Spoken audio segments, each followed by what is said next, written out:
Good morning, everybody. Welcome to Sunrise Daily. I'm Chamberlain. What's up? I just heard bright morning. Yeah. I'm Kaide Kikele. Does that displace beautiful morning? Well, it's potato. I'm Makinde. Welcome to the show today. To you from Abuja. I'm Mark Belgun, Yusuf.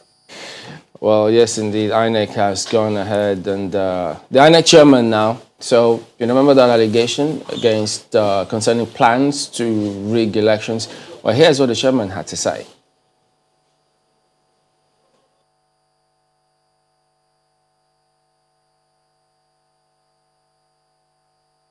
Electoral commissioners. We know the kind of job we are doing on the eve of elections. You know, all manner of people come with all manner of accusations to slander officials of the commission, essentially in order to divert our attention from the onerous task of conducting elections in Nigeria. We won't be distracted. We know all these shenanigans. People have been doing this for a long time. It won't distract us from doing what is right.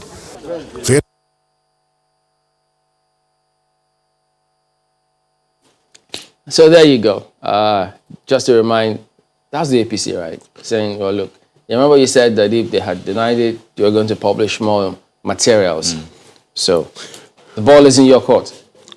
Is it the joke is on you? No, it's actually waiting to see what they do. Has been in the court for days now. Because, I mean, you know, when you just sit back and you listen and watch how some things are handled, because chances are that if you're watching, you could have believed what was said. And then what about those who saw it and then moved on with that impression? Yeah. So now, if people's reputation and character is on the line or are on the line, it's up to them to then see that, you know, we need to take it a lot more seriously, because if you say certain things, we have to ensure that, you know, you don't take people for granted. So they'll be watching, just as we all are. All right, so let's go ahead and take a look at what the dailies are talking about today. We're starting with Daily Trust this morning. Nigerians kick as discos hike electricity tariff. Increase marks another chapter of difficulties from consumers. More money for power suppliers. Manufacturers, labor, others reject hike. Some things never change, do they? Well, maybe suddenly the rhetoric could be one of them. It could not be one of them. You never can tell. And so you see the representation electricity tariff hike, 50% tariff hike. Or something, looks like more than 50 in some areas, but could it be 55, 60?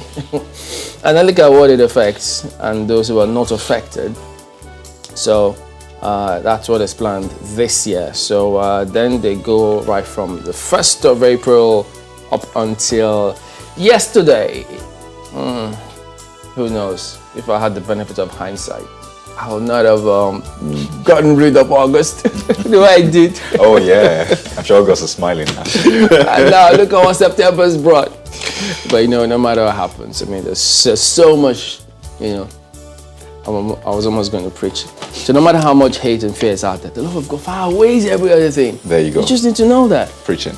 So that's Daily Trust this morning. We'll take a look at New Telegraph. Big story. Khan to Buhari, suspend Kama implementation. That's right. Kama is still in the news. Well, this time C-A-M-A. Kama. Oh, so it's not the law of Kama all over the place. Well, the act of Kama, as it seems. He said the writer says it fails to accommodate church's position and presidency. Act not targeted at religious bodies. Clearly, this debate is still ongoing, and we'll see how it plays out. More details on page 3 of the New Telegraph. And you said this one. Sad one. 2 policemen die in Oshomale's convoy accident. Party members injured. Ex-APC chair says it's assassination plot. It's on page 6. I hear investigations are still on, so I wonder if they have been completed, but you know, more details on page 6, but it's really sad. That one. Right on top of the nameplate, Depot's embargo payment on petrol for marketers. Envisage 150 naira per litre price hike. We're still trying to grapple with power tariff hike, and now you see petrol hike. September official price delayed. Well, it's a lot really on the New Telegraph. Go pick up a copy. The Nigerian Tribune leads this morning again with the law of Kama. It comes to my mind because there's an article. Come on, 2020. An article, an opinion. There's a person, the law of karma. That's the title of the article. That's why I can't talk. So, can write Buhari wants karma suspended. The story you will find on page 2. Act not targeted at churches. Can sponsor amendment bill to it, says presidency. Of course, find the details on the inside pages. Right above the nameplate, you see the story to the picture right there on the front page of the Nigerian Tribune. 2 killed as trailer rams a Shomaless convoy. The story is on page 29. Party suspends campaign. Really sad one. Of course, the former national chairman and former Edo State governor, they are visiting one of the people in his convoy who was involved. Right beside that one, COVID-19 palliative. Senate demands apology from NDDC as the Jobo says no senator was beneficiary. Well, I guess the ball in the particular court is being played back now. That story you'll find on page 26. Under the picture there on the front page, Yoruba Summit Group sets new condition for 2023 election. Says NEF call on review aligns with clamor for restructuring Nigeria, calls for new constitution. And right beside that one, of course, the story that leads the Daily Trust newspaper this morning. Discos increased electricity tariff as NERC approved service reflective tariff takes off. The details are on page 7 this morning.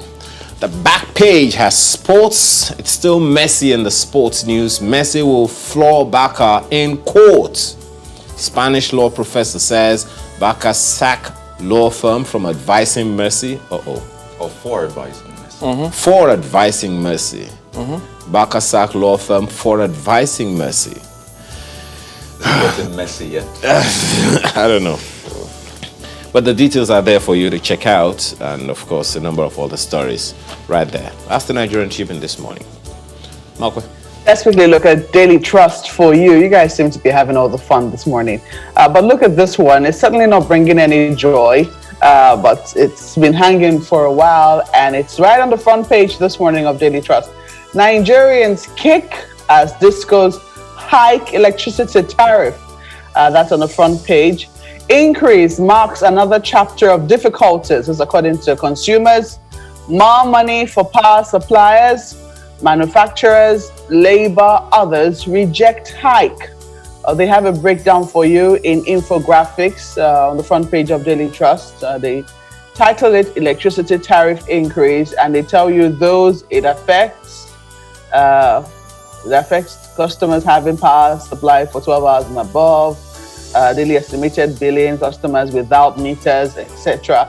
And then those not affected, poor or lifeline customers' tariff remains 4 naira kilowatt per hour. So I think if you're an R2 or so, maybe, or R4, I don't remember the categorizations now, it might not affect you. But if you remember, you might want to pick up a copy of Daily Trust this morning and see just how this electricity tariff hike affects you. Just looking beneath the nameplate, floods, 2 dead, farm produce worth over 5 billion naira lost in Bauchi. Kebbi, looks like it's been a very tough year for farmers. Only recently we heard that farmers too, have been affected by this August break. But let's leave it there for Daily Trust newspapers. Well, yeah, I guess it's a pretty interesting topic, so I had to go again on that one. Take a look at Vanguard next. Constitution review. Yoruba group backs Northern Elders, tackles Senate. Yoruba Summit Group agrees with Northern Elders Forum on wastefulness of NAS Constitution review.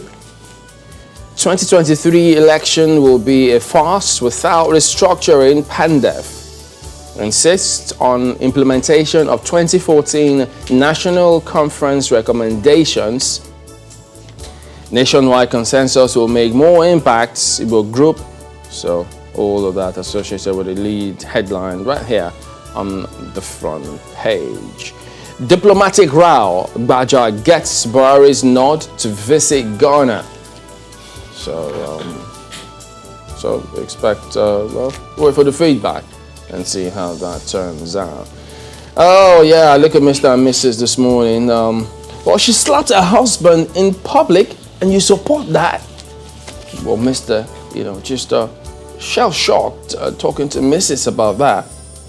Well, Mrs. says, why not?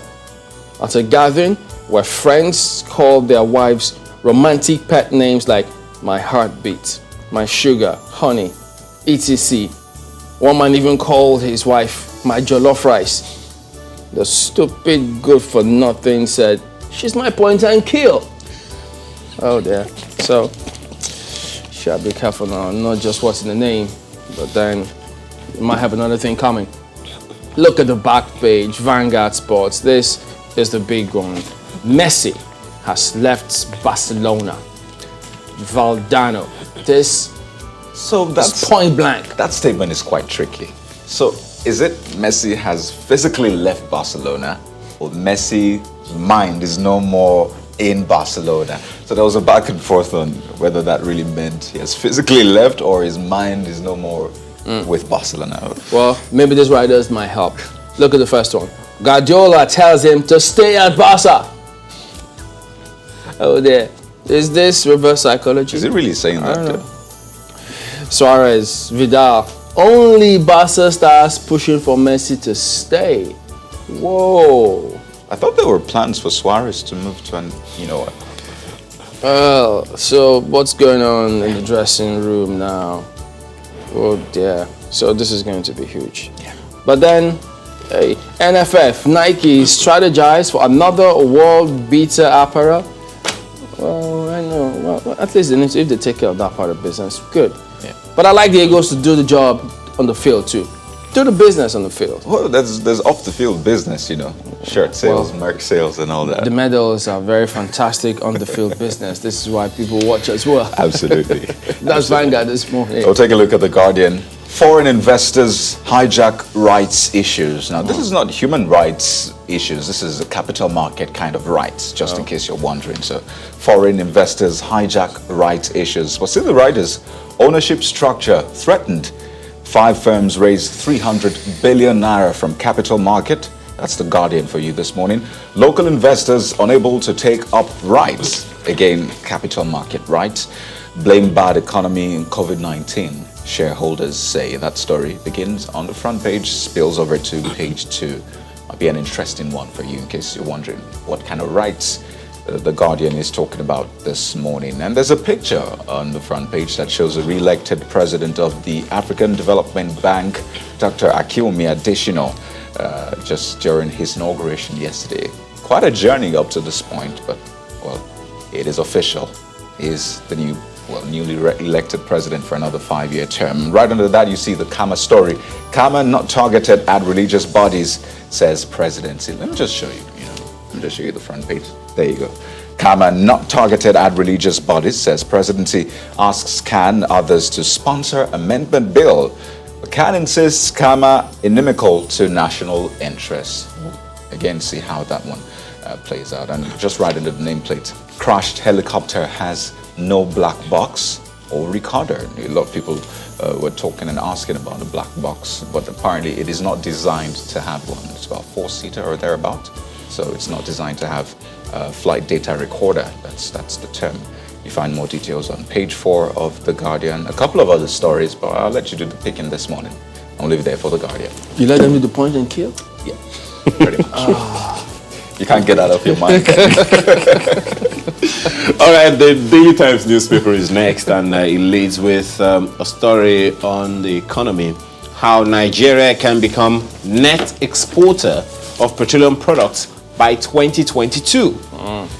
Now you're wondering, at a time when we are thinking about diversifying, well, maybe this is just an addition to national income. Of course, why not? Yeah, if you're exporting product, come on. That's diversifying into exporting. Well, we've always exported, haven't we? Have we? Oh, really? No. Haven't we? Honestly? Have you been exporting? I must have been living in Japan. What's crude oil? Is it no petroleum product? Come on, guys. Well, of course, they're definitely talking about the distilled ones, petrol products, diesel and all those other things, which of course makes, good sense. But, let's see what we also have here. Of course, this picture is, you'll be wondering what this picture is about. people struggling for money given to them at the Supreme Court premises in Abuja. That's what it's about.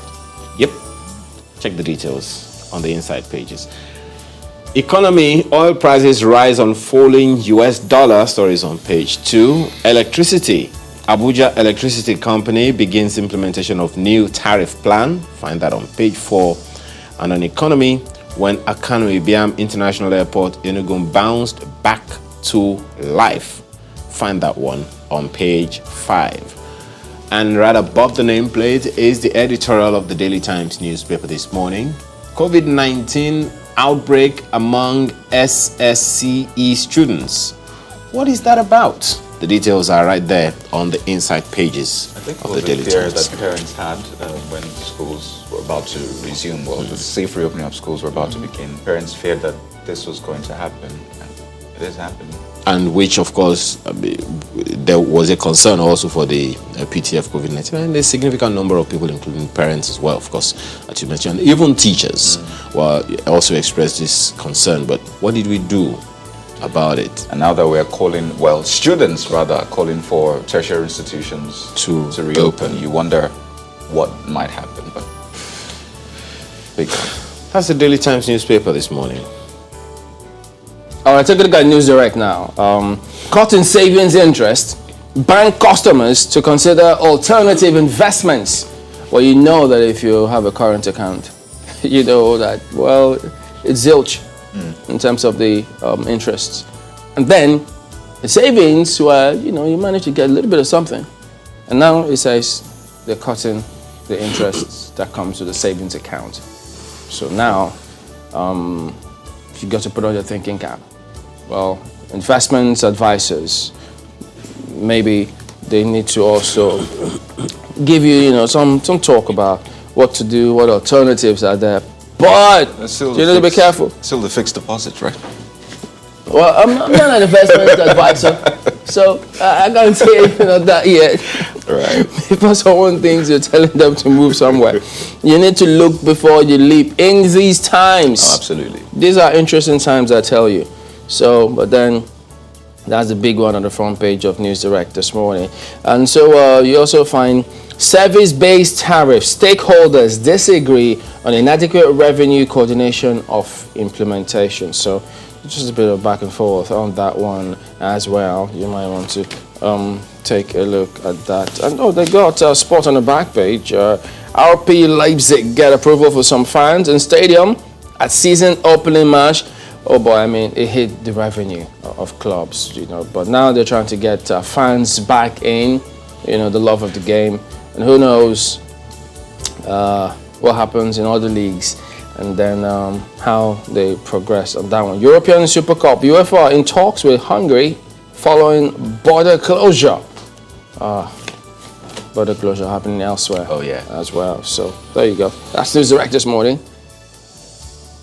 Well, leadership is next for you. You see there, COVID-19, hunger, starvation hit IDP camps.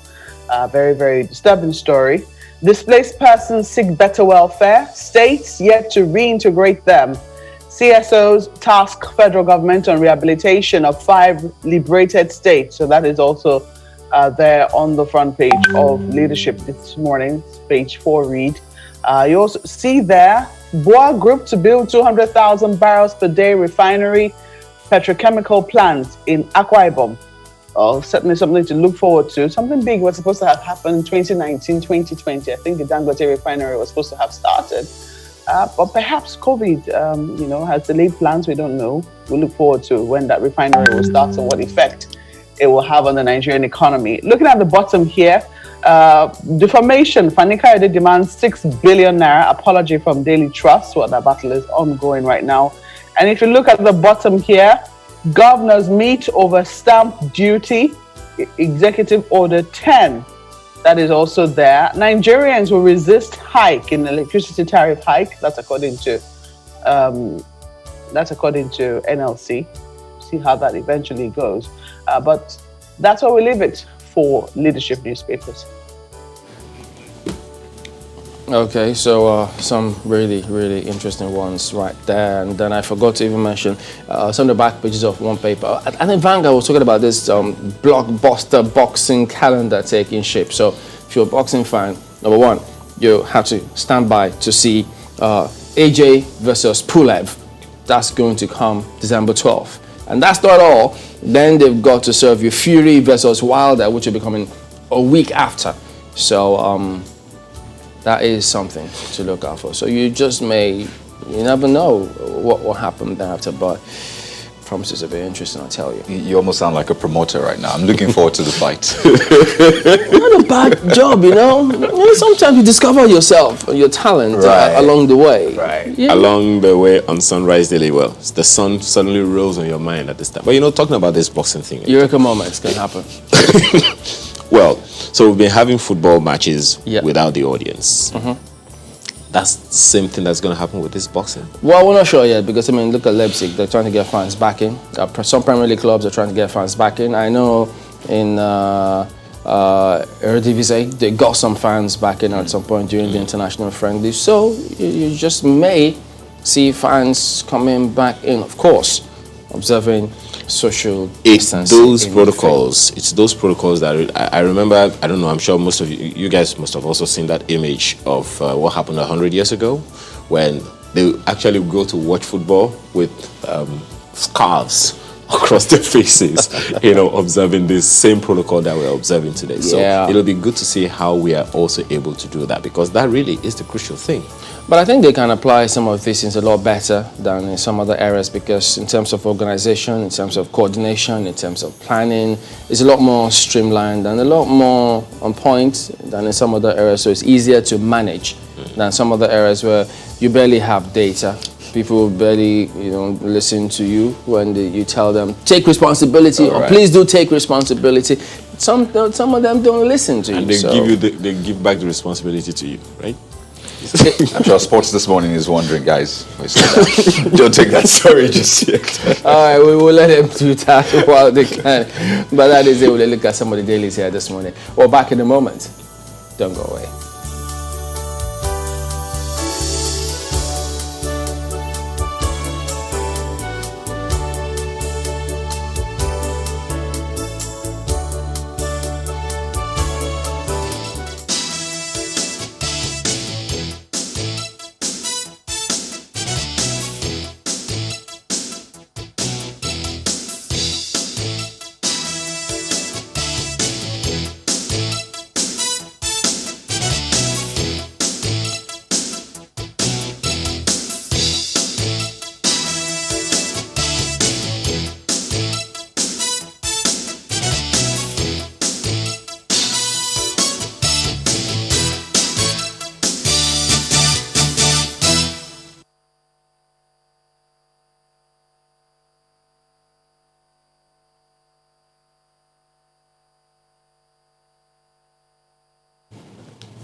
All right, welcome back. So yes, we are discussing the increase in electricity tariff. It's something that concerns everybody. So, well, some describe it as they were shocked to have seen yesterday that tariff is going to happen.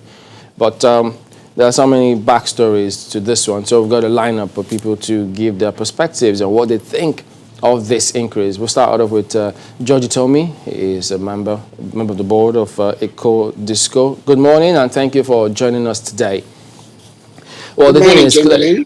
Okay, now with this increase in electricity tariff, well, many didn't actually see this coming. They were expecting a lot more interface before this were to happen. Some thought they were waiting to see messages from their distribution companies concerning this increase before they read in papers that is going to happen. So give us a background to this, what informed this one, especially months after they had said, hold on, have some consultation before you go ahead with the increase. Well, if you recall, the discos have always clamored for what we describe as cost-reflective tariffs. This has been the basis for which the privatization was embarked upon. That has never been done. And for the last 5 years, there has not been any kind of tariff increase. That itself has led to a liquidity crisis in the entire sector. So the clamor has always been there. But in very recent times, when the regulator finally decided, okay, there should be an increase, consultations were made, public consultations were made, if you all recall, and it was actually meant to kick off in March. But unfortunately, the COVID thing came in, and everybody decided we should hold and see what was going to happen. And 3 months later, it was decided, okay, we might as well just start the regime. The problem is that the liquidity crisis is impeding investment in the sector. And the issue would be, when can you get the timing right? We agree that the best time to do something was like 5 years ago, but the next best time is today. For as long as we delay the increase or the right pricing, the more you will not have investment in this subsector. Today, we have the World Bank, we have the German government through the Siemens initiative, who are all willing now to support the sector. But they too will be deterred if they feel that the liquidity crisis will not be improved even when they begin to come with this support. So what they've now done is to allow, what the government has now done through the regulator, of course, is to now allow for this increase. But then the increase is protecting the most vulnerable. And that is why you find that the tariff increase has been put into so many different bands. In a co-disco, for example, we have 5 bands. Bands A, B, Before you move on to that bit, what about the condition precedents before this tariff were going to be implemented? Have the discos fulfilled that? I don't know what you mean by conditions precedent, but I thought NERC was talking about metering people, ensuring that enough consultation went on before you go ahead and increase that, because there's so many people who are still grappling with the estimated billing system. Yes, you're absolutely correct. And for many of those categories, the tariff will be, first of all, there's a cap now on estimated billings to protect those class of consumers. And many of those fall into the bands D and E, who for now will experience a tariff freeze. There will be a massive metering program that's part of this entire tariff increase that will take place, that will be funded by a mixture of the central bank, the World Bank, and it is expected that metering should be concluded across the entire value chain in maximum 18 to 24 months. But before that time, the estimated cap methodology would apply. So those consumers are protected from what I call crazy billing. Now, with regard to all the other conditions, there was consultation. This is what I was explaining to you. If you recall, there was massive public consultation and we went back and forth. What you were referring to with regard to hold on was when the National Assembly got involved in it. And they felt, well, in the middle of a pandemic, why don't you hold fire? Try and move it to sometime next week. But the problem is that each month you delay the implementation, the liquidity crisis gets worse and you deter investors. The whole idea is that if you get more investors into the sector, it will create greater liquidity, Nigerians will get more power, economic activities will be boosted, and eventually earning power will also increase. This is the logic behind it. It's got to be done, and I think the time is now.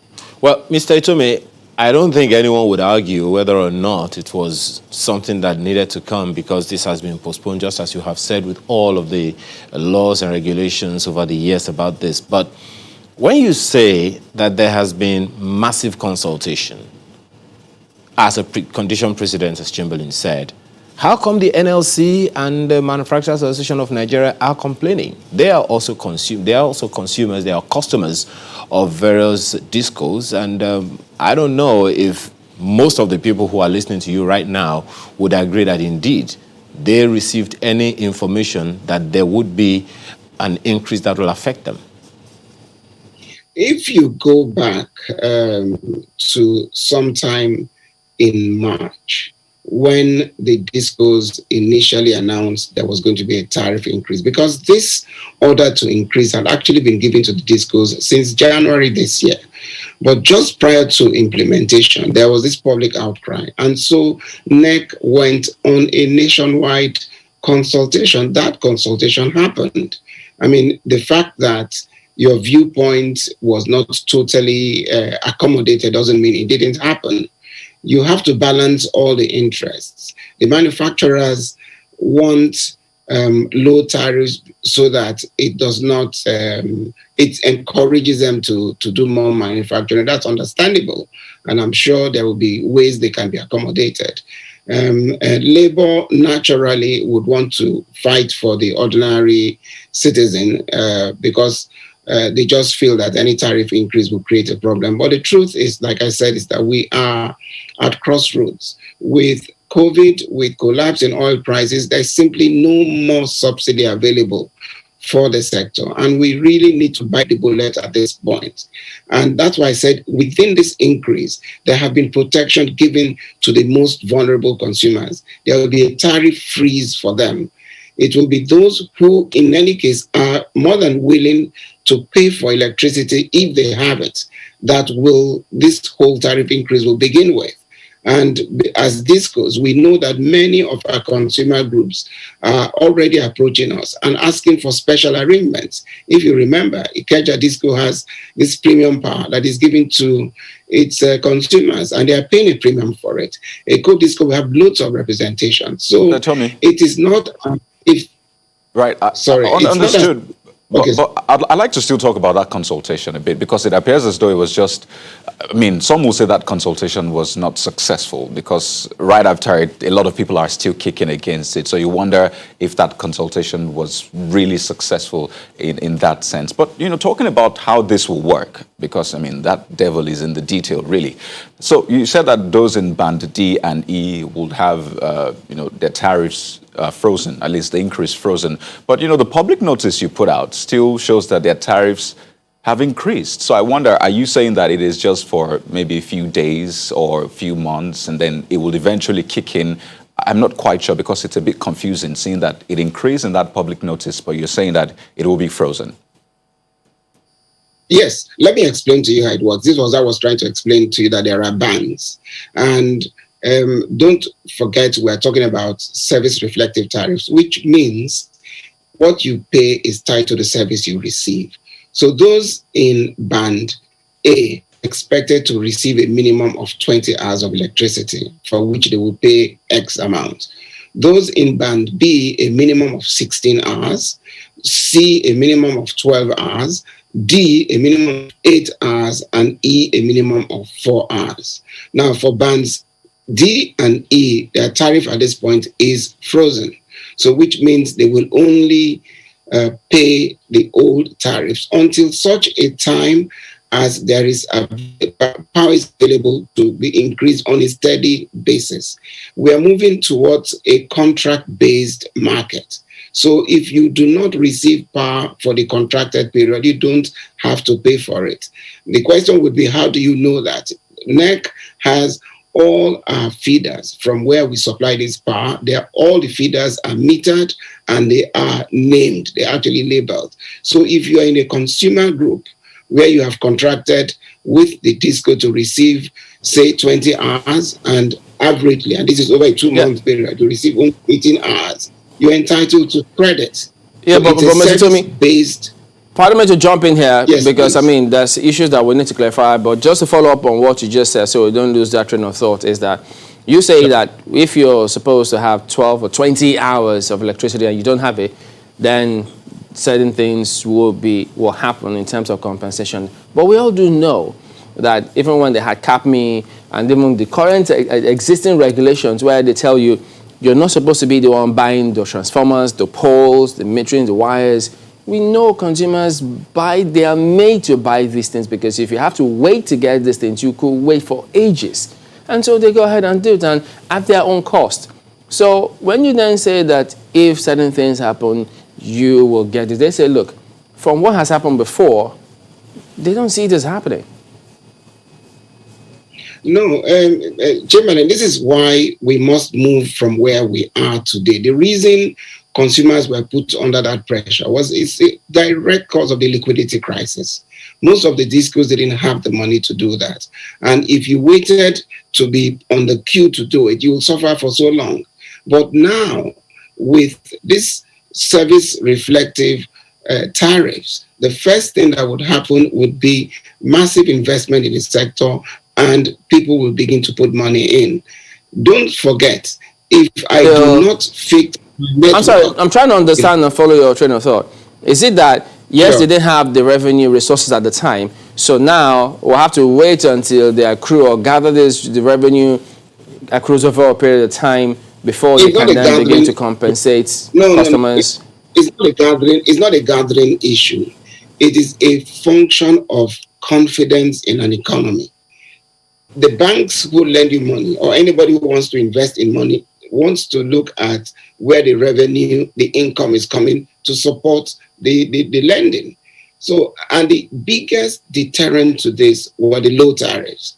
Now that the tariffs have been adjusted, funding will be available.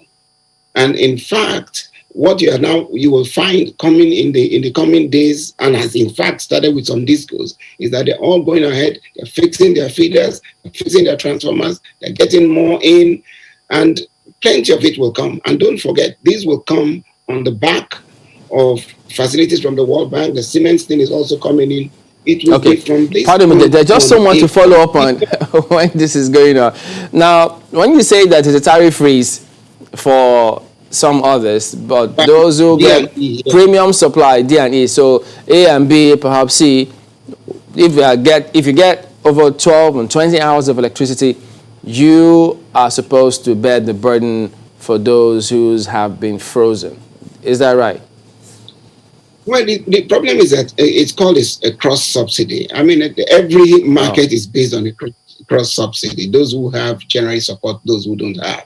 You see, that's not even the direction in which you should be looking at. Many people are willing to pay for power if they get it, because what it costs you in alternative generation is humongous. So many people will not complain, and that's why I gave you. No, but Mr. Tommy, we can't assume that. If I choose to spend whatever I have to provide alternative source of supply for myself, that's a choice.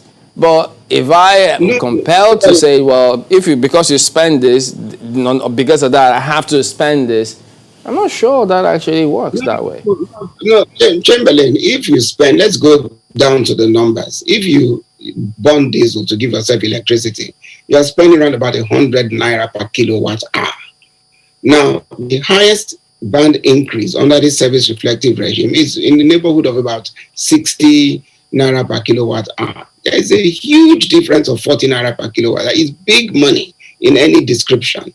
If you were a company or you were a big business, it goes to your bottom line. So that's the way you have to look at it. If you do not need to burn diesel, maintain a generator, blah, blah, blah, some of that savings can go into this cost reflective tariff. You have peace of mind. And don't worry, don't mind about the noise pollution, the health pollution. We cannot accept burning, using generators as a normal and use that to make the argument. It's not normal, it's abnormal. Generators are what they're meant to be, absolutely and strictly standby. But today, they take center piece with all the damage that is attached to it. So we must move to an era in which we begin to have regulated markets.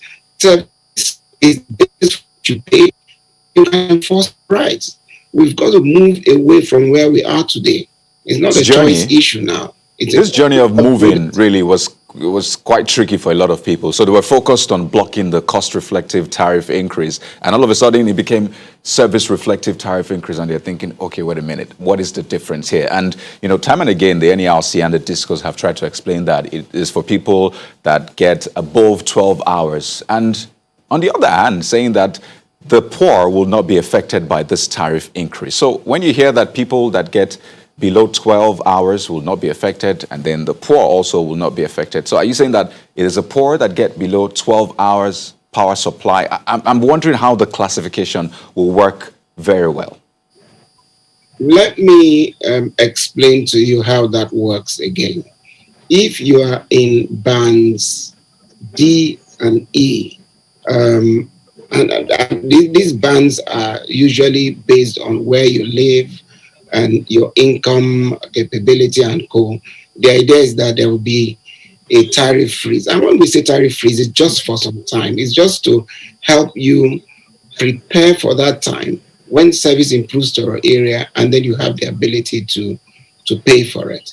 But on the other people, for those who have always clamored, and there are people who have always clamored, just give me electricity and I will pay. Those ones, there's no point holding them back.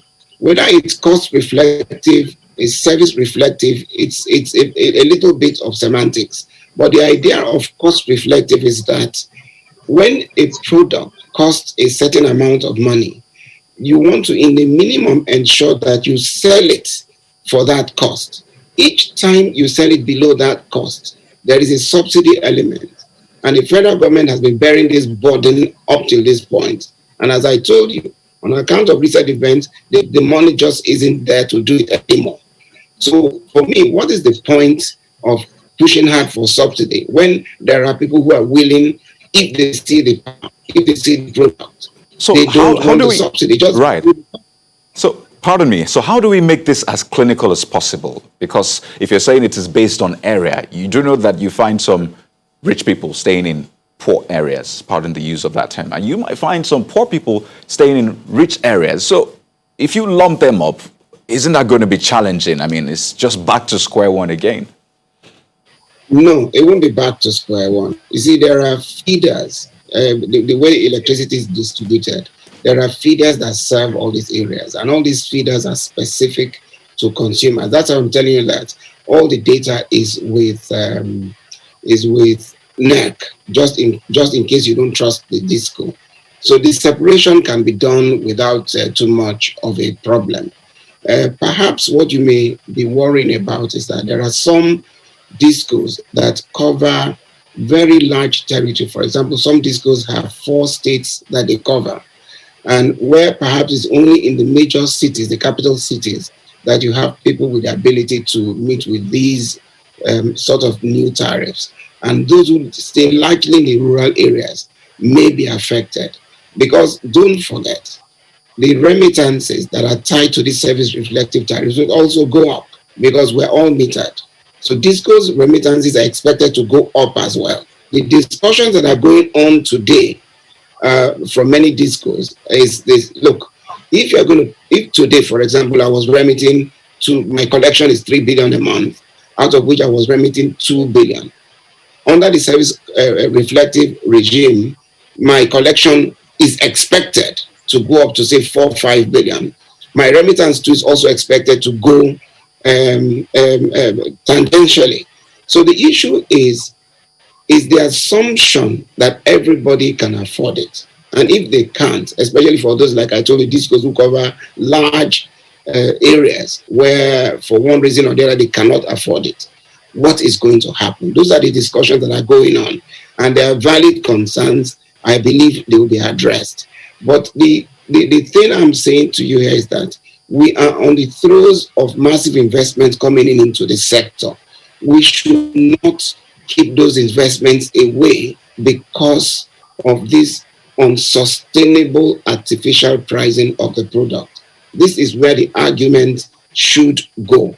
And everybody who is opposing it should look at the larger implications so that we move away from where we are today. It's been too much talk.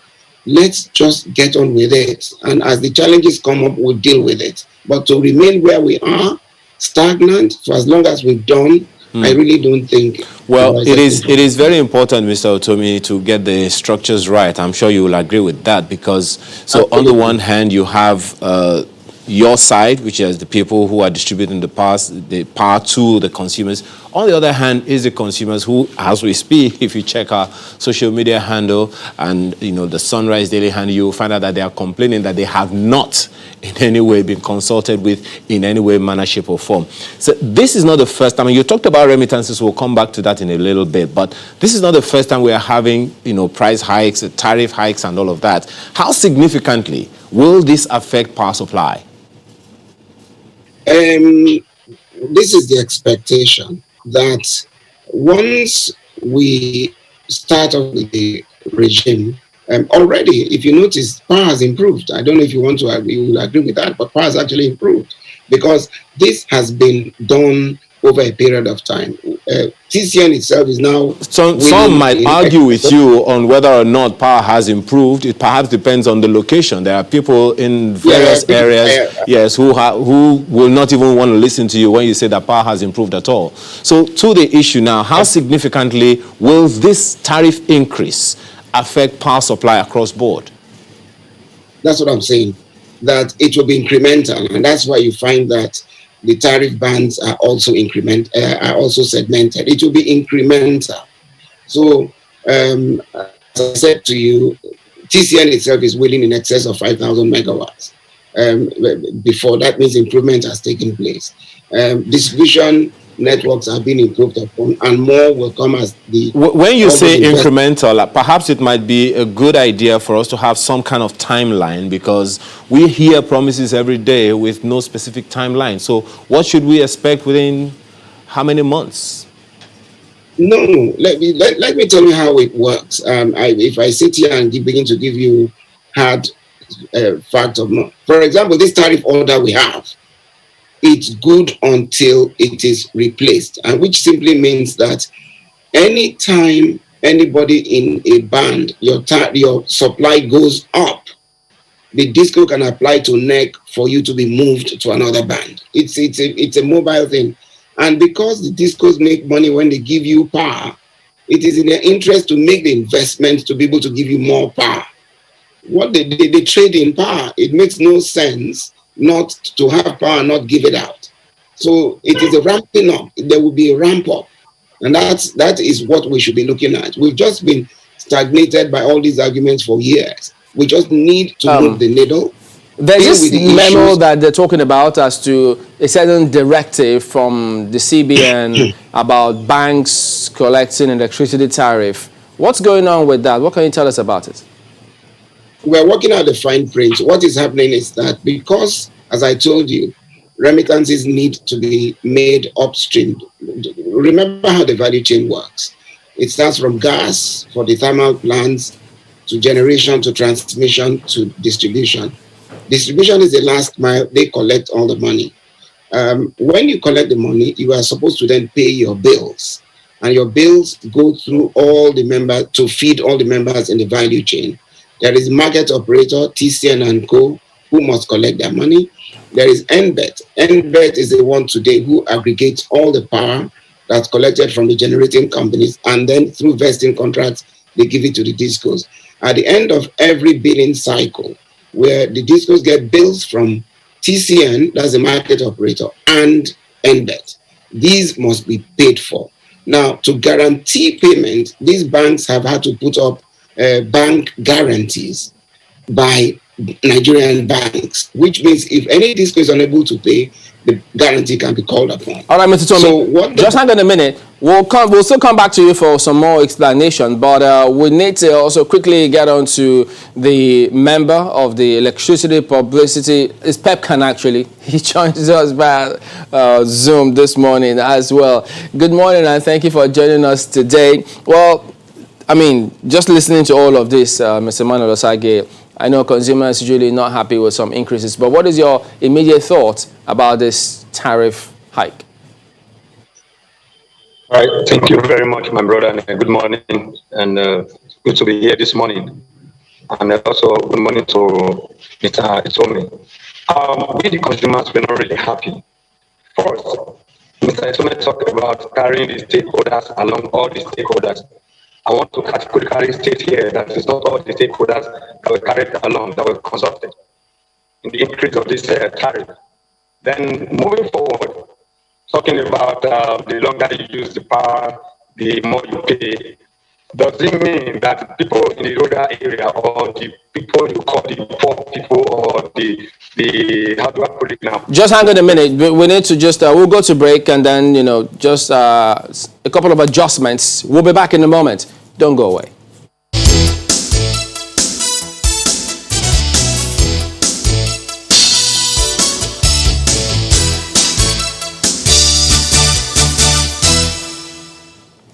Welcome back. Well, let's get back to Mr. Emmanuel Osage, who is a member of the Public Electricity Power Consumers Association of Nigeria, PEPCAN. So, Mr. Emmanuel, could you go ahead and conclude your opening thoughts? All right. Thank you very much, sir. As I was saying, for now, we at PEPCAN, we're not consulted. Then, moving forward, we're talking about the longer you use the power, apologies. Well, it's not too clear. We need to adjust some things about the sound so that we could hear you a lot better. So the manager have to, I'm sure they're working on that behind the scenes. But we're also waiting on to get in another person to respond as well. Okay, I think we'll have him on, Mr. Joe Ajero. He joins us this morning as well. He is the president of the National Union of Electricity Employees, NUEE. And by the way, he's now the vice president of NLC. Good morning, Mr. Ajero, and thank you for joining us today. So we've seen some circular that you signed about electricity tariff hike and the position of the CBN. What's your grounds with it? Well, thank you very much. You can see from what the CBN was trying to do that the CBN wants to now ask banks to collect revenue from the power sector. To a very large extent, that portends lots of jobs for the sector. Unless the discos have mortgaged the sector, CBN and other commercial banks. Now, and we need a clear because of the incident. What that means that operators and those that are in accounts or revenue, will lose their job to banks. Who have urged that if banks must take over the sector, they should equally take over the issue of generation and transmission. They should become engineers to do the job, because the idea of making the sector just a revenue collecting sector will not provide any service to the industry. But Mr. Joe, let me quickly get your thoughts on this one about the tariff hike. Is the union happy with the process so far? If you go back to history, you will notice that the union, prophesied what's happening now, that the privatize Nigerians should witness this consistently too. And this is just the beginning of the increases that will come. But unfortunately, it is about a third or fourth tariff increase after privatization. It doesn't go with commensurate increase in salaries of workers in the sector. So you see clear case of exploitation from the discos and the players in the industry, even without tariffs to Nigerians. I don't see how the workers in the sector will accept it, that even when you are not increasing their salaries, they are equally paying higher tariff where they live. So it is not a good way that does anyone any good. In fact, there is complete sit in the type of knack. I suspect regulatory hijack in the Nigerian Electricity Regulatory Commission. I suspect it might have been hijacked by the details, unless prove otherwise. Mr. Jero, I don't know what you think of. Well, permit me to take you back to the issue that you began with, and of course both are related. Talking about the electricity tariff hike, this is not the first time. And the issue has always been with remittances, and which is why it would seem like the previous tariff increase hasn't really helped in the remittances, in the area of remittances to appropriate authorities, which of course was explained by Mr. Otomi earlier in our conversation with him. Don't you think that the intervention of the CBN, getting the banks to collect on behalf of the discos, would help with the remittances so that this tariff increase can actually be meaningful?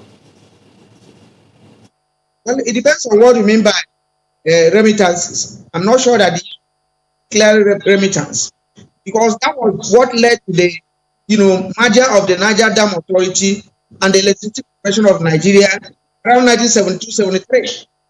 The discos cannot remit. They can't even give to the GENCOs what belongs to them. And when they were about privatizing, we stated the hands. So that to call the banks to collect the money and remit, when the discos will tell you they don't have enough money to work for them. It is already a statement before they privatize. That government intervened before you now had NEPA. That was what led to the margin of these two. But for them to tell us now in 2020 that that's the problem that led to the merger of ECN and Niger Dam Authority in 1977. I think Nigeria is not progressing. People are not thinking. The issue you have, what exactly is the issue you have now with this whole, conundrum? On the one hand, you're saying that as far as you're concerned, the CBN, all the banks should not be involved in this, collecting the money from the consumers for the discos and on like that. On the other hand, you're talking about this electricity tariff and you say it's ill-timed. So where do we go from here? Because it would seem like, as you have heard from the discourse, unless this tariff hike continues and goes on, significant investments in the power sector might be a dream. Well, let me say this. My there. I'm not sure the discourse fully agree that the bank should get their money. So don't think that all is still there. That is one. Now the issue of a discourse promising that more investments will come because of more money to them. Lie. There will be no investment based on increase in tariff. It is not the case. And I'm not sure that even banks collecting money was part of their performance bond in the first instance. It wasn't. So you see, run here, people run there. The more money the discos collect does not guarantee the more investments in the sector. The fact remains that even those people that those banks, those discounts you are giving to, they are not solvent, and they will depend on collecting loan. And if you make more money, they pay more. They keep on servicing their loans. It's not true. And if you look at what they are calling performance, a service-based tariff, you look at it, they're taking the peak from 12 hours. You don't do such a thing, in a country where people are intelligent. Why don't you look at it from 24 hours a day? Those that take 24 hours a day will pay this money. But that's those that get 12 hours will get this. Now, you are not talking of performance in the electricity sector based on 12 hours. That's unacceptable, my brother. So what we wonder then, because earlier on in the year when the tariff hike was muted, you stood against it. But this recent one, I'm not exactly sure. Are you saying that you're against it and you will maybe protest and do the usual labor actions, or you wait to see how this pans out? Well, in the first instance, the reasons for even postponing the last one or even sharing was clear. COVID. First and foremost, COVID.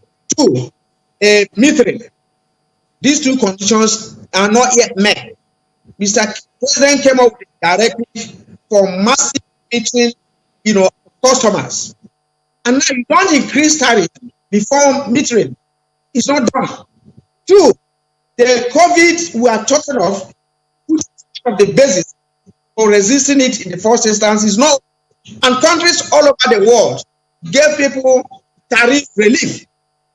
And for Nigeria to now decide to increase tariff when other countries are giving tariff relief is still not acceptable. I will start Nigerian people, because there's no justification for this increase now.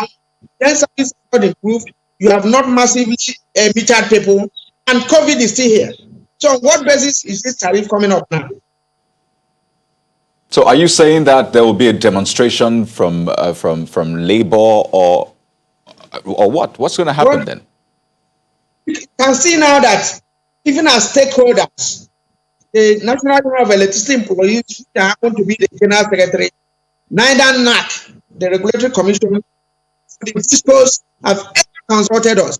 So we don't know what they're doing in the first instance. And secondly, as affiliate of the NLC, I happen to be the Deputy President. Whatever they are giving, we participate in 100%. That's the situation. There are no two ways about it.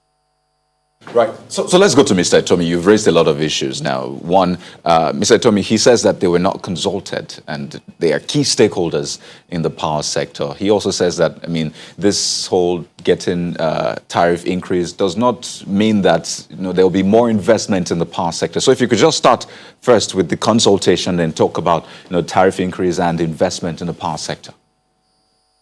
As far as I'm aware, I know consultations took place. I don't know if the regulator, they have these town hall meetings and they then talk with specific groups, man and everybody. And so I'll be surprised. And in any case, consultation is a continuous thing. So whatever objections they may have, I'm sure can also be readily addressed, because in matters like this, it's not a one-day consultation, it's a continuous thing. You need to see matters from the other spectrum, so you balance the issues that always arise over any type of increase. Now, on the issue of increase not translating to performance, like I told you, it doesn't make sense if the only product I sell is electricity for me not to invest in the sector. What has deterred investment in the sector was the low tariffs. I was being made to pay for a product that was collecting a product at below my cost. It created no incentive whatsoever to invest. But with the right pricing, I can see a clear sight of where my revenue will come from. It is in my interest to go and invest in it, and it will happen. And that's why I've told you that between the intervention from the World Bank, the Siemens initiative, there's going to be continuous flow of income into the sector. This is a sector that you must continuously, assiduously, and repeatedly, you must continue to make those investments. It's a continuous thing. Most of the networks we have are old, they were antiquated, 30, 40, 50 years. They need to be slowly replaced. But in the interim, you also need to get to areas that are underserved, as we call it today. Okay. Well, Mr. one of the issues over the years, about this whole electricity tariff thing is not the tariff itself, but it's in collection, which was the reason that the president ordered that there should be a metering for as many millions of people who are electricity consumers all over the nation as possible. So without metering, we will still have that challenge of collection of revenue for discos. How are you addressing that? Now, on the metering side of it, as I told you, the metering is tied to, that's the irony of it. My ability to meter you is tied to the tariff, because the investment that is required for metering. I don't understand. So, I thought when you heard Mr. Ajero say the other time that metering should come before the tariff increase. So if you increase tariff and you're not able to collect it, there's a problem, don't you think? No, it's holding on. It's like saying, do I train for a race before the race starts, or should I just wait until it starts before I start training? That's not the way it works. The truth is that metering investments are tied to tariffs. The investments will only happen if the tariffs are right. Now that the tariffs are right, the investments will come in. Now, to protect those which and Mr. Jerry is correct and right to protect those who are vulnerable and who won't be metered. There is now a ceiling because those who are not being metered were being estimated. There is now a cap on estimated billings. There is a methodology to protect them. They may even come out better off than if they had meters. So that fear has been catered for. But part of this new market we're moving into, there's going to be massive metering between the World Bank and the CBN. They're providing funds to meter asset providers. And I'm sure you read recently that the federal government has actually waived duty applicable to meters so that these meters can come in the numbers we expect and then deployed massively. All these would happen. There will be a beehive of activities. I share Mr. Jero's concern. Just one moment, Mr. Tommy. All these issues that you are raising and the way you're talking about sound salacious, but we would like very, very much to have a timeline to it. But let's take this to Mr. Emmanuel Osage, who is a member of PEPCAN, and he's began his conversation. Let's hope we can hear him better now. So, Mr. Osage, could you tell us, well, you've heard over and over again that Mr. Tommy has said that there was massive consultation. What do you say about that? All right, thank you very much. First, I will still categorically that we don't have confidence in this code. But this is not the first time matters like this will be arising. What I expect them to do is to give us the power, supply the power. The power is it's not still very, very clear. Just we hope we can sort this out, in good enough time. So let me take it back to Mr. Tommy. So it's important for us to be able to get some kind of timeline for you. You have said over and over again, there's going to be a beehive of activities. The president has said, let there be metering across board. He knew that there is a need for the tariff increase, but he said, let metering come ahead. That is why, of course, the NERC also gave out those conditions that are right there on their website. I'm very sure you are also aware of it. Those conditions, there are just 3 of them. The number 1 is that there needs to be metering adequately. Get meters to people, consult with people, get meters to them, and promise quality of service. This has not been done to as far as so many people are concerned. And it will be good for us to hear some timeline, at least from your own company. Well, like I told you, you have to start something. If you begin to say, this before, the burden has been on the federal government to subsidize the sector. Investors are not investing to subsidize a sector. So for as long as we go on this track, it will not happen. We will remain stagnant. What we should now do is, the template has come out, is a service reflective regime, which means consumers are not expected to pay for service that they do not receive. That's one first line of protection. The meter asset provider program, was put in place to ensure massive metering. It faltered when those of them who had imported meters were slapped with duty at the ports. We made the complaint, the federal government took it on board, and they've now come up with a waiver. First of all, the meters that are stuck in the ports will now be released immediately, and more orders can be made. So side by side with this, the metering program will progress. Third is the huge investments that are coming in via the Siemens initiative and the World Bank support, and even our own CBN. The truth is that you don't need to beg us anymore to get things done, because COVID has been a reality check for every one of us, government, citizens, everybody. We need to prioritize a sector that holds the key to the diversification of this economy, and that's the electricity industry. So all hands are on deck, and I really urge and agree, if there has been poor consultations, that can be fixed. We can still meet, but I think we must all agree that remaining where we are today is not an option, so that we can move ahead and create the environment in which Nigerians can begin to work. People, welders, and your regular SMSEs, what do they experience? They spend so much money on generators, on petrol, diesel, petrol and diesel, and so many of these things. We need to eliminate all that so that their efforts go towards the product that they are selling. All right, Mr. Tommy, let's take this to Mr. Jero now and, get his further thoughts. Now, when things like this happen, a lot of people look to the regulator, in this case, the NERC. And I know you've had some strong words for NERC in the past. At some point, you said the NERC was seeming like a tormentor in chief. And I'm just thinking, in this whole process, looking at the NERC, what areas do you think they did well or otherwise?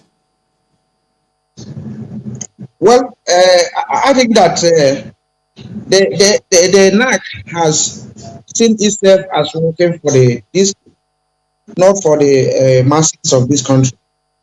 And you have to separate these two. If they are working for the discos, there will be emphasis on increase in tariff and then a subsidy. Now, take it back a little. You discover that what's the difference between subsidy in the private sector and then government ownership of the sector.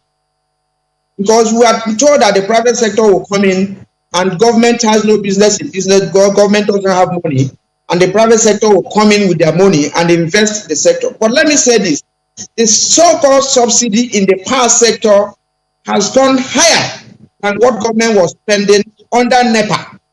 No, subsidy is now something that is higher than ownership.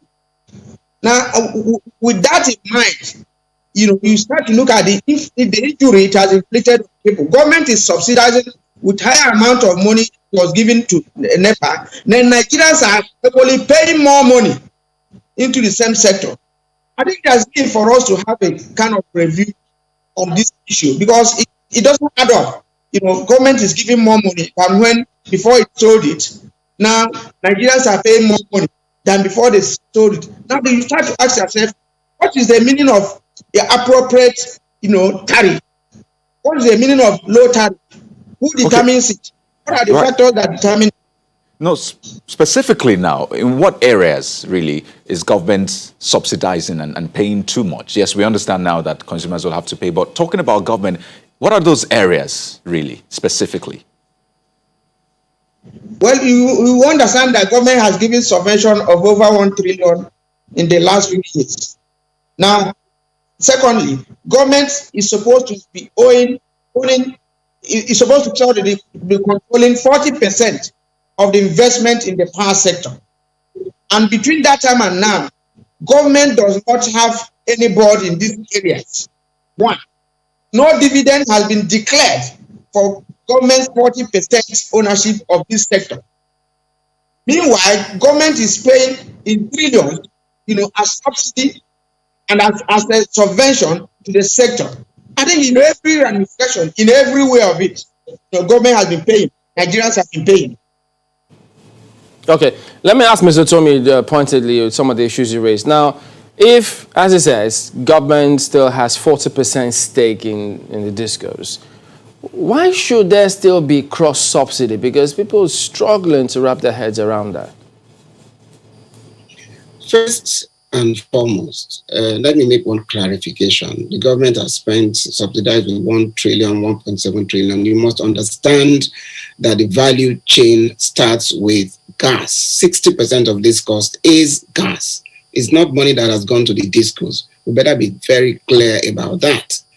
The gas regime, which is upstream, is also subsidized. Gas is not being priced at international price. So they have issues. And from time to time, when the grid collapses, it's because the gas producers have refused to supply gas. Let's get that very clear. Then there is the issue with the generation. Generation 2, you pay for capacity, you pay for energy.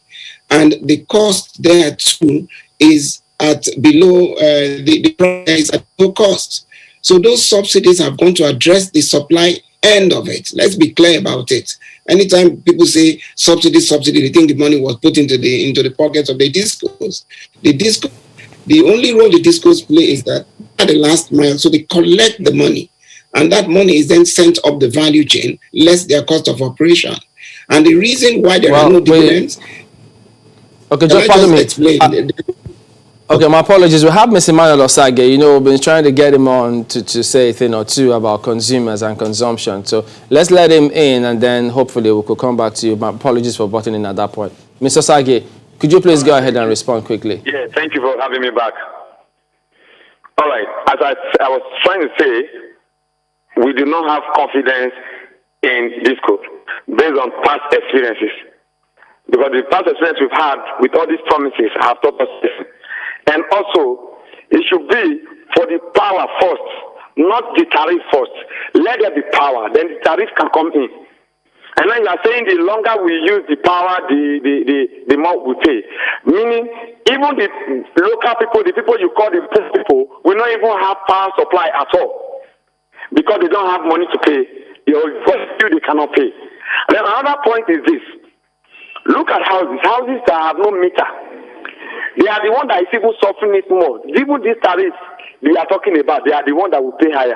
Reason being that you just look at a building, because it's 4 flats, you say, okay, you are paying 30,000, 40,000, 50,000, and no meter. How do you read that? How do you justify all these actions? We are not happy with it. It's not going down well with us. Even PEPCAN, talking about the consultation, not all the stakeholders were consulted. Like even PEPCAN were not consulted, and some other stakeholders too were not consulted. We really need to look into that. Thank you. All right. Pardon me. Mr. Tommy, could you, we're winding down now. In addition to your response, albeit briefly, tell us as well, what is appropriate pricing for the power sector? There is, what is appropriate pricing in the minimum? In the minimum, the tariff should match the cost of the product. So if it costs you, for example, 50 naira to produce a good, it doesn't have to be electricity, and you want to, assuming you don't even want to make a profit, in the minimum, you should be able to sell it for 50 naira. But if you have to, you are by regulation, because we're a heavily regulated industry, you are told, please don't sell it for more than 30. There is instantly a 20 naira gap. That is a subsidy everybody keeps talking about. It's not caused by the discos. It's caused by the policy. And when we had the privatization, nobody, no investor would have put in money into a deliberated loss-making venture if the contract we had did not say we will move to a cost-reflective regime. All the promises made upon privatization were not honored. And I'm sure you are not new to the constant battles we've had with the regulator and the federal government. So to say the discos have captured the regulator, it's unfortunate. We've had a constant battle. Even with this service reflective thing, we are meeting on a daily basis to smoothen this. Clearly, this conversation might never end, and it's an ongoing one. But just one more thing. A lot of people are asking, what happens to those that experience 1 day off, 1 day on, power supply? Will that apply to them also? Yes, that's what I'm telling you. It's an average. It's an average over a period of time. You're expected to get X number of hours supply, say over a period, 2-month period. It is averaged out.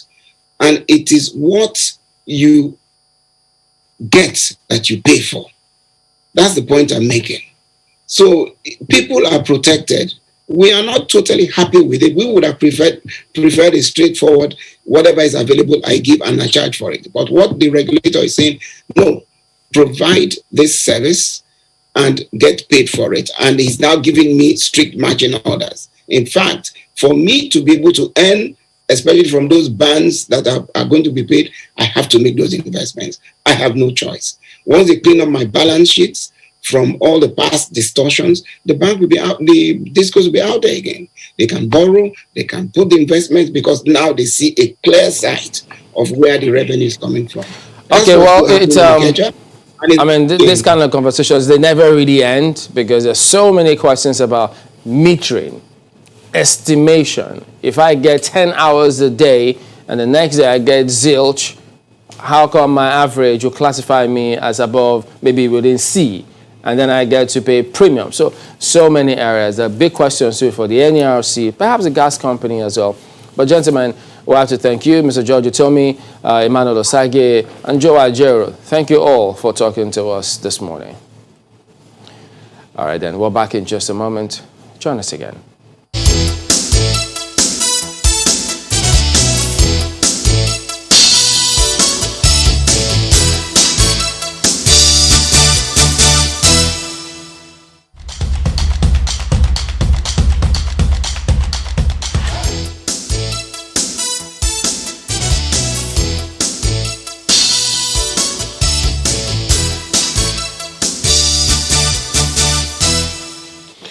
All right, so just this one issue that's been in the news for some months now, and that's the re-election of the president of the African Development Bank.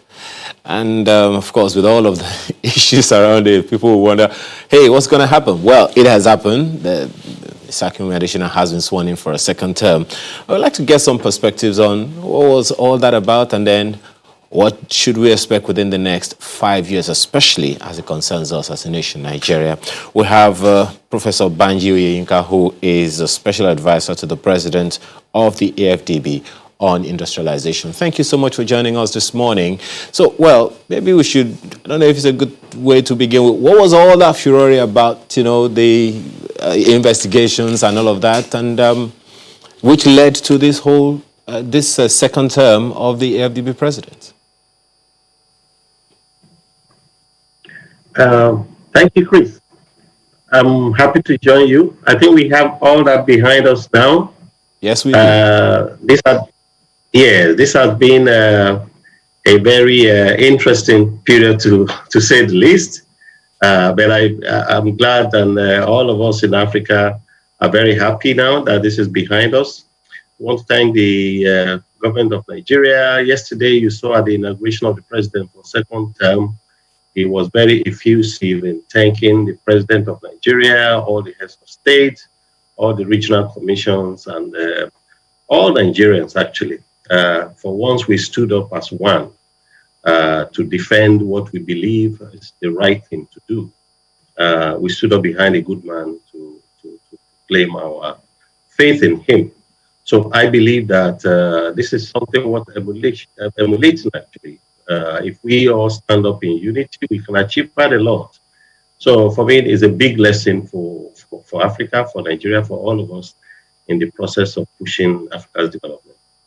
Well, with that kind of commendation definitely comes tremendous responsibility on the person of the president of the AFDB who has just been re-elected for a second term.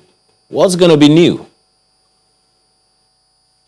Well, he spelled out clearly yesterday in his speech that the original vision that was given to him will continue. That is the high five. As you all heard yesterday, the high five is going to continue. And I'm sure for those who are not aware, is the 5 bold missions: light up Africa, feed Africa, industrialize Africa, and also to improve the quality of life of Africans. So, and of course, we also have the idea of integrating Africa. This is the most important assignment for all of Africa. We are so far apart, even though we are all on the same continent. Trade between Africans is just about 16%. When you look at Asia and the European Union, is around 60%. Tariffs between Africans are higher than you find tariffs between Africa and the rest of the world. So integrating Africa will be a very important assignment, again, given in light of the Africa Free Trade area that have just been inaugurated. So those 5 areas, the high fives will continue. Bolder, with speed, with scale. He was very clear also that we are going to be more selective in the things we do. And he emphasized yesterday, especially 3 things: quality infrastructure, economic infrastructure, quality health infrastructure, and also knowledge infrastructure, including partnership, financial infrastructure to ensure that Africans also trade among themselves in harmony. So basically, the emphasis for him yesterday was to improve also responsiveness of the bank, to decentralize decision making, to make our processes more effective, especially given the COVID-19 and all of us were now restricted to working virtually for the most part. So financial sustainability of the bank is going to be a very important issue for us. As you know, we face a situation where even the most industrialized countries have been, some of them, almost 7 of them have been downgraded. Some of them are part of they are part of our shareholders. So when your big shareholders are downgraded in terms of the AAA rating, it affects the bank's rating also. So he promised also to work on that so that we have our own internal rating, like some of the other MDBs. So the key message is building the future, building it strongly, building Africa, building a resilient Africa, and doing it together so that we can achieve more. So those are the things that resonate with me, if I recall correctly yesterday, in his speech. Of course, he stressed also the achievements that the bank had over the last 5 years. You will all agree with me that the traditional has done tremendously well.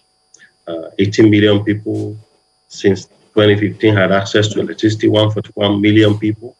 Improve agricultural technology for food security, 15 million people with access to finance from private investment, and 101 million people with access to transport infrastructure, and 60 million people additionally had access to water and sanitation. This is what he promised that is going to be built upon.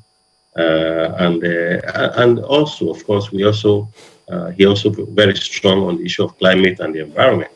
A number of people argue that this is an issue for industrialized areas, but we disagree. Climate is causing huge havoc in Africa, also flooding, affects our agriculture, and so forth. So, those are the issues Prof, that we emphasize. Some of the issues, yes, interesting speech that he gave yesterday, but and I know that speaking about electricity, I mean, we're grappling with so much here. We just spoke about some concerns that consumers have about electricity a while ago. And I do know that there are some investments, some support coming from the ADDB to Nigeria, some states in Nigeria, so as to ensure that electricity, the quality, the standard improves. But at the same time, I mean, looking across Africa, we know that they have their challenges in terms of leadership, private sector participation. Yes, he said that he's going to do a lot, but what is he thinking to ensure that the private sector leads a lot of these investments that are going on, such that, the public sector are not overbearing and as such defeat the purpose of the investments and the interventions by the ADDB? No, thank you very much, Chris. One of the issues that came up very strongly yesterday also is the issue of partnership and policy dialogue. And you are very right. I mean, it's one thing for someone from outside of a national sovereign boundary to either provide advice or to provide financing. At the end of the day, African countries are sovereign entities. So they have to make decisions. They have to do things consistent with national plans. And this is where I believe all of Africa now agree that the business of running enterprise doesn't belong to government. I think we all have tried over the last 50 years, and we have seen that government just doesn't run business well. So getting private sector involved will be key. And as you see, actually, 40% of the bank's financing has really devolved into what we call NSO, non-sovereign operations, over the last 5 years. So the bank is giving more and more. In fact, if you look at the portfolio for Nigeria over the last 4 years, 56% or so went to the private sector. And this is going to be continuing. And that doesn't mean, of course, that you will not support government. But the point you are raising here is that government just doesn't run business well. And I think through policy dialogues, through knowledge support, through partnership, I believe the bank is in a position also to make this message very clear. Light up Africa and power Africa. In fact, it's actually light up and power Africa. It's a huge proportion of the bank's business. And we all realize that without energy, without electric power, we cannot compete in the manufacturing space. Our industry cannot function, and our society as a whole actually cannot function. So the emphasis on Power Africa and Light Up Africa is going to continue, and we are hoping that all of Africa, including our own dear country Nigeria, is waking up now to realize that we cannot continue to toy with the idea of electricity. And we all know, we feel the pain we all go through. I live in Abidjan, but I'm home all the time except for COVID now. We see it. Everybody has to put his own generator or inverter and all that. We are hoping that with the kind of support that will be coming and that have been coming, we will get over this over the next 5 years. I mean, clearly politicians, they think differently in terms of how they do things from the private sector and some others who want to get things done. What are your experiences, the AFDB, in handling these kind of governments at the national and perhaps subnational levels who may be very sensitive, thinking, wait a minute, is AFDB trying to perhaps steal our thunder here? How are you relating and trying to overcome such sensitive governments where necessary? No, thank you, Chris. I mean, I was in the United Nations for 20 years before I moved to the bank, and you find the same response. In many cases when you deal with governments, not just in Nigeria, depending on the mode of engagement, the respect they have for that organization. Yes, sometimes governments are responsive. And when we say government, there are several levels. I find sometimes, for example, when the chief executive of a state will actually go along with you and give orders to, those are the lower level, to do something. And that's where you run into brick wall. Sometimes it's just an individual. So I think the nature of institutions that we need to build should be really look at it very closely. Also, I'm aware that institutions at the end of the day are run by people. So those who have power to run institutions and determine the cost and the performance of institutions are those that we need to actually pay attention to also. The people you put in authority, the people who have the power to make decisions, no matter what. I mean, we were discussing the other day with some colleagues, and we said, when you look at Nigeria, look at a couple of countries, indeed, they have responded to global calls to build certain institutions, whether on environment, whether on climate, whether on, whatever you have it. But how do you run it? What's the quality of that institution? And I think this is one of the emphasis that Dr. Adesina was making the other day, that we need to build quality institutions. In fact, one of his, he actually enumerated 5 things along that, which from the bank, also from building quality institutions, strong institutions, strengthening human capacity, enhancing their effectiveness, deepening quality and impact, maintaining financial sustainability in the context of the bank, but it also applies to the context of the countries. So I think at the end of the day, it has to do with those who are in authority at the level of institution. You can even have a head of state who means well. You can have a state governor who means well. But what's the quality of those you put in charge to implement these assignments on a daily basis? I think this is where my experience, we have run into all kinds of stonewalling, if you might call it that. I can give you stories upon stories, but you are very right. We are hoping that with a deepened policy dialogue, more engagement with countries rather than just financing alone, the bank will be in a position also to influence the course of development. Right. So I'd like to touch on a major issue now.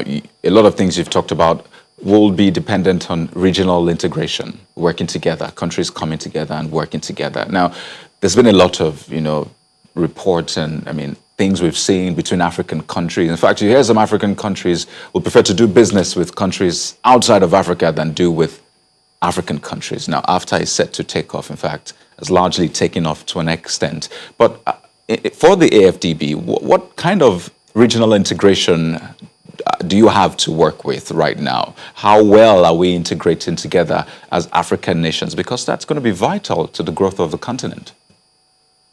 I agree with you.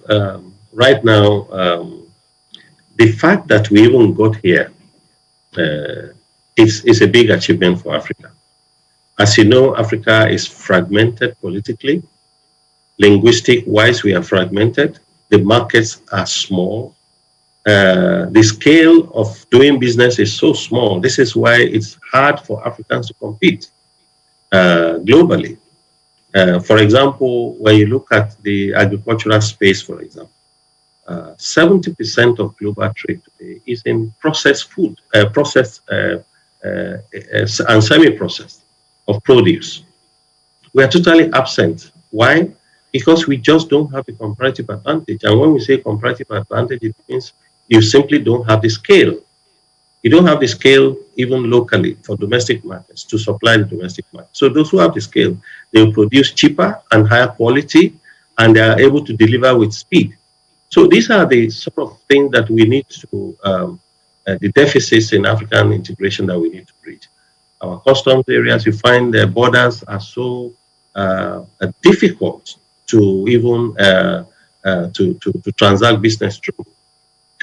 Between two countries, you have 20 different posts, people asking for all kinds of things. So this is the sort of assignment that the bank has set for itself in the Integrate Africa mission.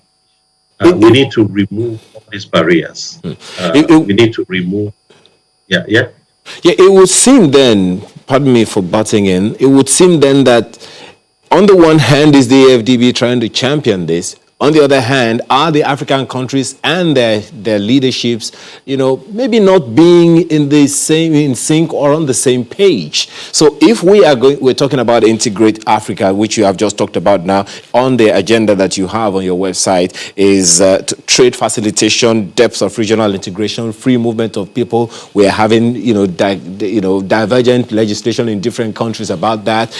One nation in Africa is fighting the nationals of another nation in the same nation, and we're going to be talking about integrating Africa, perhaps, just as you said. That's an assignment that the AFDB has cut out for itself. But you also talked about the fact that we need to upscale the skill level in Africa. Now, I don't know how easy we can get that, seeing that Africa is heavily dependent on importation, and a significant number of African countries are heavily indebted.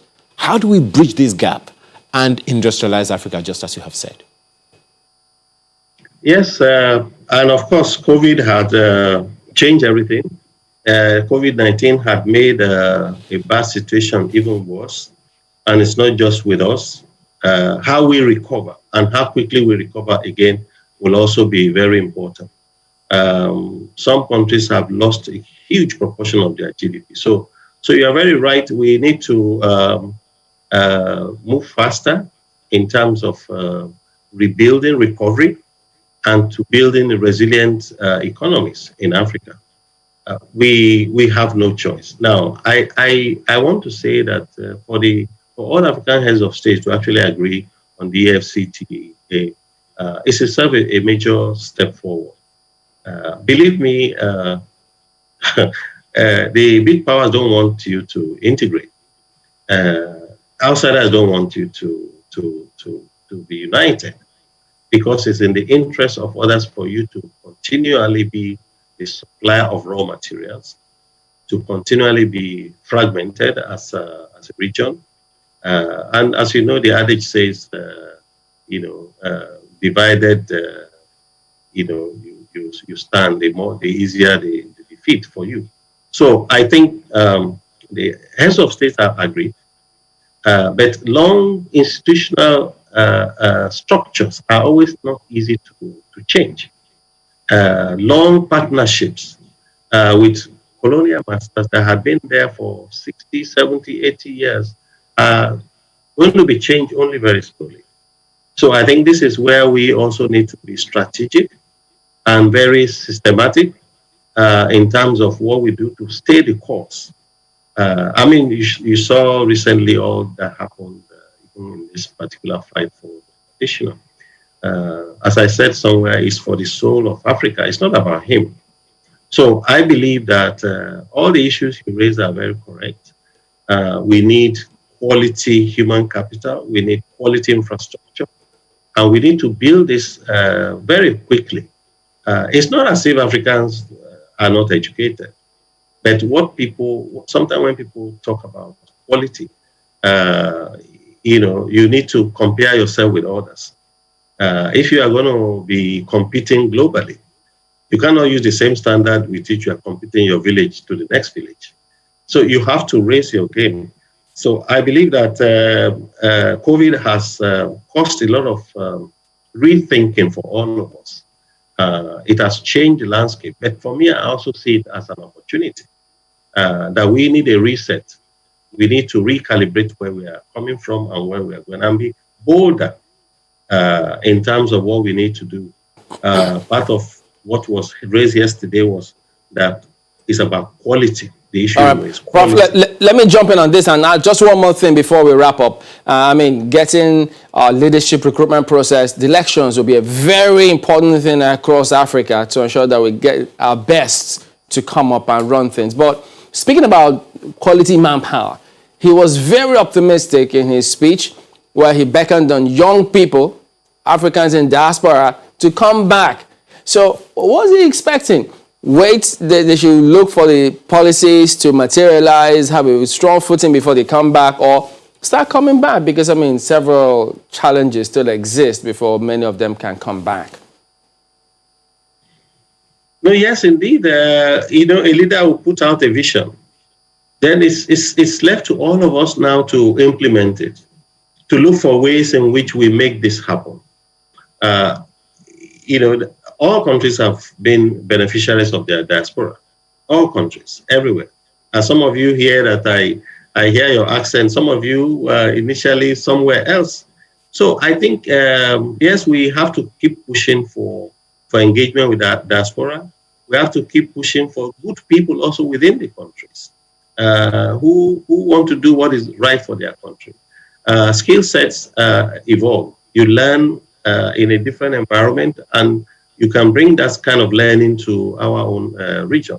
So I think it was very clear also about the fact that within our African countries we have a lot of assets, but we need to raise the quality. I think the key is about a very deliberate, systematic effort. Things just don't happen. You have to target certain sectors. When you look at economic history, all countries evolve through what we call a leading sector. And at this moment, for example, now we are talking of modernizing agriculture, industrializing agriculture, raising the manufacturing capacity, starting with agriculture. In fact, I will be bold to tell you that the reason where we're today is because agriculture failed. That is the inception point for many countries. If agriculture had succeeded, like the Green Revolution in India in 1960, middle of 60s, the moment you succeed with agriculture, you cut off your import bill, you're able to feed yourself. And then the surplus labor into manufacturing. So this is really, I think that'll be a fantastic point to leave it. We're hoping that agric will be the next oil. Always very interesting talking about African development, and we do thank you very much for talking to us today on the program. Thank you, Chris and colleagues. All right, so now the president of ADDB can dance as much. So those clips you saw of him dancing earlier, very much welcome now. So let's go ahead and take a look at some of the feedback, what you are saying. Goodness, there's so much here. Okay, now, sport for choice, actually, in terms of where to start. Okay, well, there you go. Thanks for helping out. So we might as well just start from that one. Coming through from Joseph, talking about cybersecurity sites. People are losing jobs. A lot of people can't make ends meet due to the current climate, yet these guys think now is the best period to increase the tariff. We shouldn't allow this act of wickedness and insensitivity, he thinks. Well, take a look at how Agbons puts it. He said, sometimes I feel some of our decisions are not well thought out before being brought to the public. How can a country increase electricity costs when this product is not being supplied to the people? The product has to be functional before you can think of an increase. Amazing way he put that. I mean, when the time when you have it 10 hours a day and 0 hours the following day. Anyway, this one is from Oluwadare.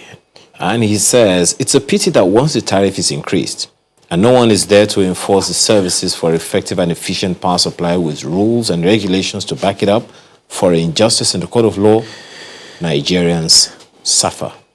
Well, Tonero, it says, the band method is very wrong.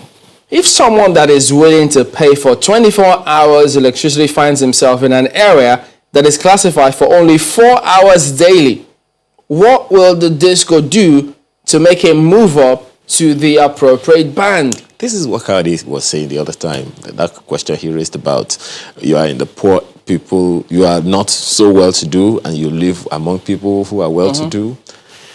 Clearly, this conversation is not Can over. we take the one on Victor? I'm not sure. Oh, right. Let's see this one. He says, that's Victor, says, they did not consult very widely.